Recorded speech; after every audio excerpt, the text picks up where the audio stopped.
Monumental moment here, our first full fill up in the FL5 Type R. What's up guys, good morning and welcome back to the channel. We rushed out of the house this morning because we actually have, let's go, 11 gen baby. We actually rushed out of the house this morning because we have a dyno session this morning. Not a dyno tune, a dyno session. Meaning we're putting the FL5 Type R on the dyno to see how much power that this thing outputs bone stock. Now yes, we have an intercooler, but that shouldn't change our power rating, our power output on the dyno too much, at least I don't think.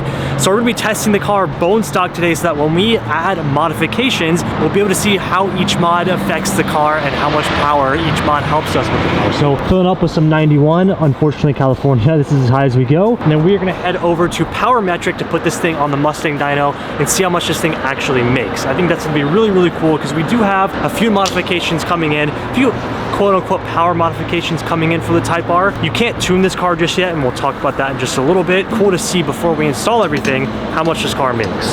So if you're wondering to fill up a Type R, 42 bucks. Not too bad. Let's head to the dyno. Today's video is sponsored by Honda, and today we're going to be checking out the new styling on the FL5. First up, we're going to be taking a look at the redesigned wing. Honda has kept all of our favorite pieces of the previous generation Type R, but has revamped them, just like the redesigned wing poking out the back. Moving on to the front of the car, we're taking a look at the redesigned LED headlights. The headlight redesign is amazing. The LED's new housing give the car a great new look. Along with the rest of the interior, you have a redesigned display, and you have everything that you need at the tips of your fingers, whether you're in comfort mode or plus R mode. So the FL5 has a ton of amazing features. If you guys want to learn more about this car, you can head to the first link down in the description box below. Ready for this? Let's do it. Mustang dyno. This is the coolest part. Yeah, it's so necessary. They didn't have to do it, but they did, you know? It's so cool. Nice little touch.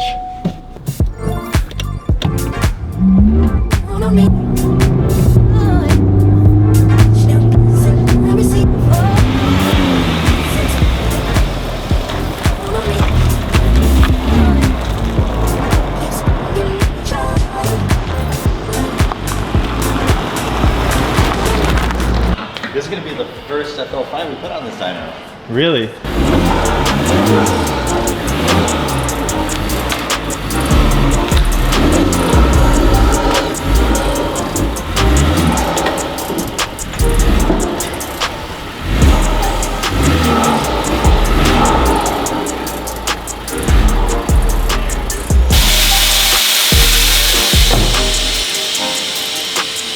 We have made it to the Oh-So-Sick shop, which houses the dyno that Power Metric tunes on. We're here with our boy, Nick. All right, Nick, what's the plan for today? The plan for today is to finally see what the new FL5 Civic Type R does on a Mustang dyno, which is a wheel horsepower type dyno. Yes, so I probably should preface this by saying Honda promotes their crank horsepower. Yes. Today we're gonna be finding out the wheel horsepower, which is nice. Yeah, because typically, obviously, it's going to be lower because of drivetrain loss. Right. So that'll play into effect with the transmission, clutch, wheels, tires, and this will give us an accurate reading of just that. And then what I was telling them earlier on the video too, this is going to be really nice because now anytime we do modifications, we can really see how much each thing that we do actually bumps up the power. Exactly. The benefits of each part now. Yeah, so this is going to be what we would consider a baseline, and that's just your starting point. And from there, any modification after this, we get to compare it and cross-reference it to make sure it's actually making power like we want. That's sick. So when doing a baseline dyno like this, what's the process? What are we gonna like get the car up to temp, do 3 pulls, and out of the 3 pulls, we'll kind of get we usually pick like the averaged one now, Okay. right? Not the highest one, not the lowest one, just Correct. the one that's right in the middle. But at the same rate, a lot of it has to do with preparation on getting the car strapped down on the dyno because little things could affect the change in power. Really? So as long as we dial in the preparation of it and we make sure there's no wheel slip when you're actually rolling it on the dyno. Any of you guys that are thinking of doing the FL5 or are currently doing the FL5 and you know baseline number, numbers, hopefully this helps you out a little bit. So we're gonna find out. Also, this is a Mustang dyno too. So what, it reads like 13% lower? That's about 12% lower compared to a dyno jet. Okay, cool. So keep all of those factors in mind as well.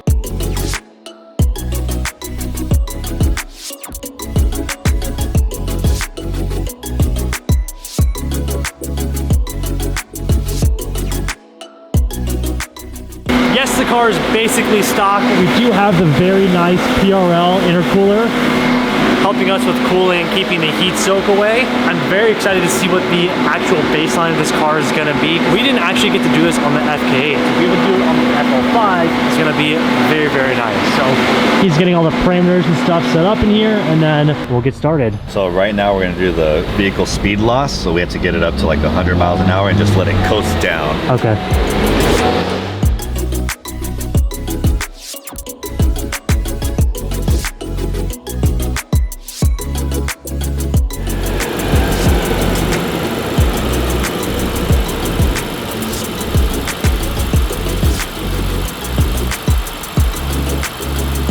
So we got everything dialed in. We did the vehicle loss, we did the RPM calculation. Everything's still strapped down. The car's still in the dyno. And now it's time to do a power curve. Number one pull. Number one pull. Temps right now are water temps 188, oil temps 188. That's actually pretty decent for not even having the fan on. Exactly. Yeah, and honestly, it's really cool that Honda actually integrated all of this. We'd have to plug in a scanner or yeah, that's one of my favorite features, like not even having any gauges or anything like that, and they have right ready for you to go. So even on track days, like it would have been very helpful on our COTA day. Right. I'm gonna set up the RPM, so like the start RPM, stop RPM. It ends at 7,000 RPM, and we'll start at 1900. So let's send it.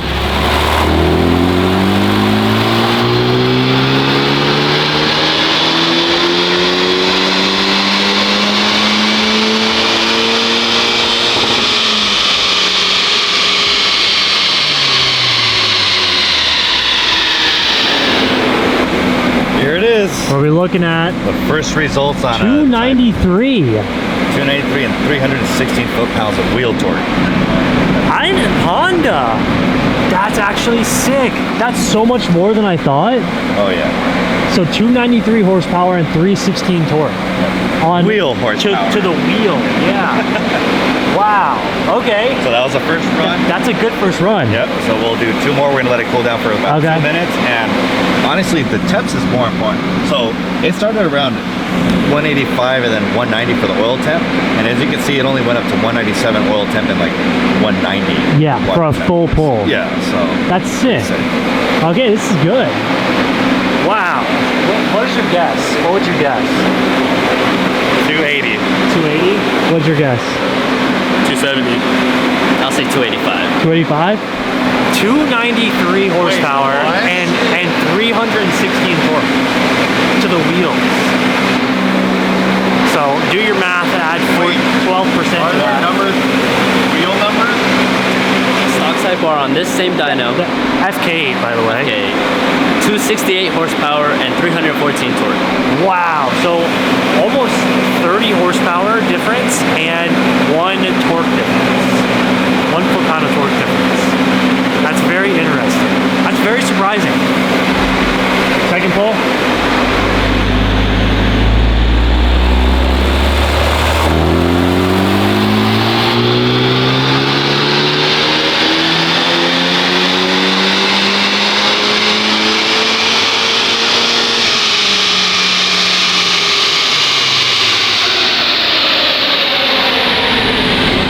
Maybe a little bit more.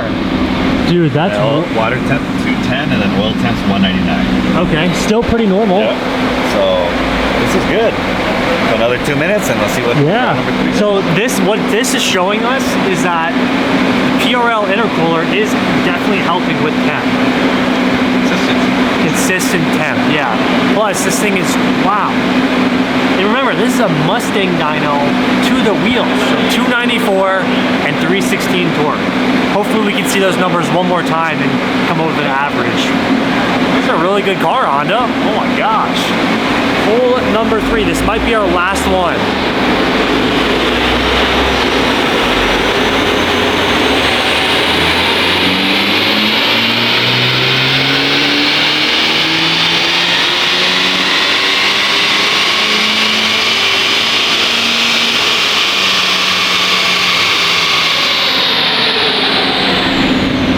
same. That's it. It's a consistent. That's insane. I think it's safe to say that the FL5 stock, with the exception of an intercooler, makes really, really great power right out of the box.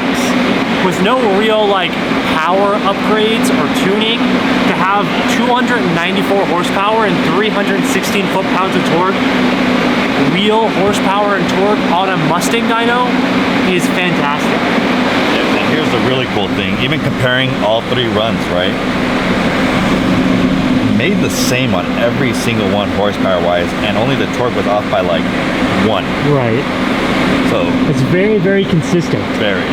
Look at the chart too. Wow.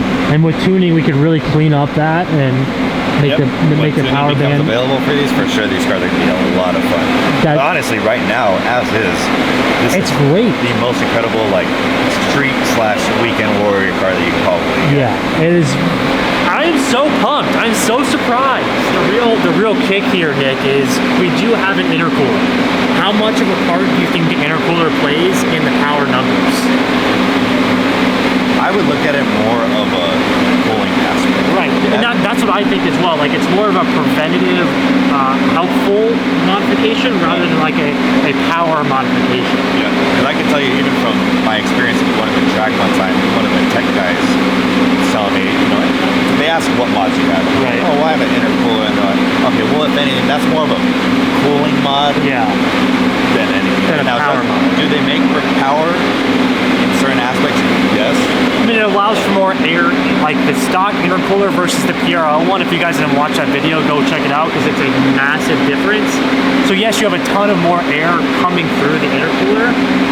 The only way we'd really know is to have the stock intercooler. Yep, and that's where you do a comparison side by side. But you know, we've done plenty of those to where this result is not surprising because it's keeping it consistent. Yeah. And that's how you can tell the intercooler is really working. So yeah. Just off that alone, that makes the upgrade worth it. Yeah, that is so sick. Now, we were also talking about the FK8, the stock FK8. Right. And that car on this dyno made 264 horsepower, 268. 268. So there you go. So That's clearly the FL5 is making a lot more power. Yeah. What do you think this does on the drag strip quarter mile? I have no idea. We're gonna find out. You can simulate it. Simulate it. Let's I'll see. hop in the passenger seat. You can Want me to do it? Yeah. Oh God. And okay. now, given this isn't a prepped track and you're not gonna crazy launch it, but rolling into it, let's see what kind of numbers it is. So this is the dyno's drag racing simulation. Okay. Quarter mile. Obviously, we don't want extra road grade or anything. But there you go. You've been to the drag strip before. Yeah, of course. So it has a race tree, and you just treat it like that. So once it hits green, it'll start the timer and just go. And just go through every gear until you reach a quarter mile. Do it like even in like first gear, like I can pin it? Yep. Oh my God, you're scaring me. Okay. I would just don't launch it because we're not really trying to simulate, but at least this will give us a pretty close. All right, so.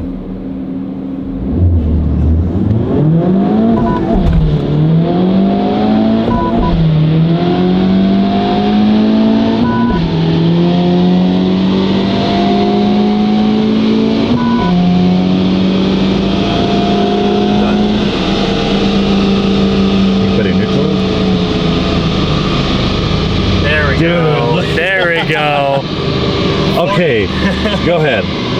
14 seconds, dude.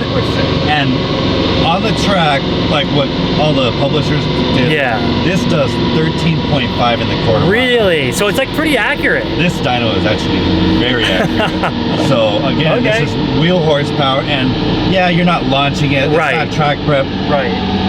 But it's guaranteed and safe to say you can do the 13.5 at the junction. That's pretty sick, dude. This is a great car. That's pretty crazy, guys. I didn't know this dyno could do that. Yep. We need to do this on more cars. Oh yeah. Over time, we can see how the temps act just by simulating that we're driving on the road, going up a grade on a mountain. Right. So it really has a lot of features that can kind of save us time from having to, you know, do street pulls and things like that, or go to the track just to figure it out. Yeah, I mean, dude, the performance on this car has been so great so far. I'm excited. This is really cool. Success. 14-second quarter mile.